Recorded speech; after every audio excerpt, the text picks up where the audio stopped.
it was the young who led us.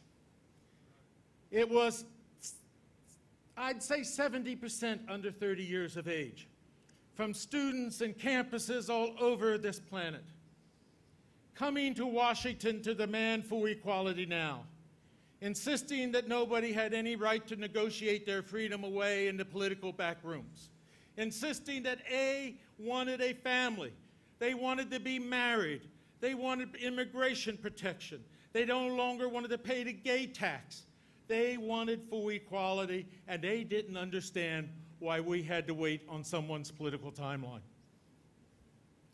We have to understand that organizations like Get Equal and other organizations run by our young people have a new way now.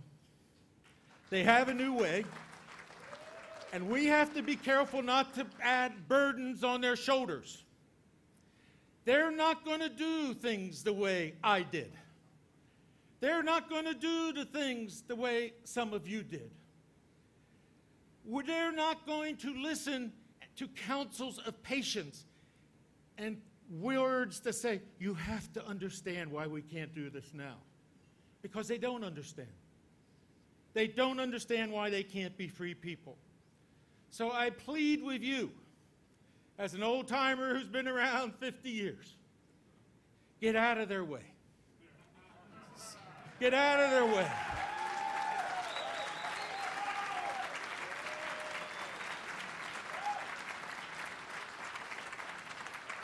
Our young people, how many rooms have I been in for how many years saying, why isn't our young doing anything? Well, they're doing something now. Support them. Raise their bail money. Cheer them on. Tell them they're right, and tell them we'll love them and we're proud of them.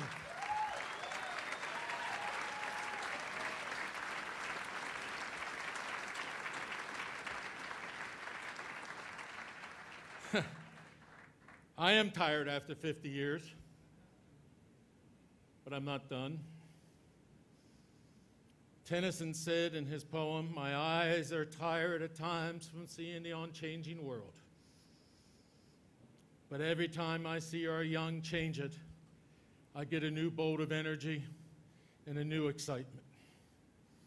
And because of the gifts we've seen from our own community of these Point Scholars and our performers tonight, we know what we bring this nation and this planet. In some sense, we're not like everyone else. Not everyone else has lost 300 friends to AIDS. Not anyone else has lost their family or their church or their synagogue. Not everyone else has been beaten up as they walk the streets. Not everyone else has been bullied in high school or called names or had their centers burned down or our churches burned down. But because of our tears, because of our remarkable, noble journey and our ability to still love at the end of it, we have a gift to bring to this nation. So we have to bring our oppressors out of the closet. We have to lift open the door and say, come and experience the world of love and light. See what it's like to care for each other. See what we did with each other through the AIDS epidemic and how we cared for our sick and dying and were on the barricades of liberty at the same time. We have a noble history. We come from a magnificent group of people.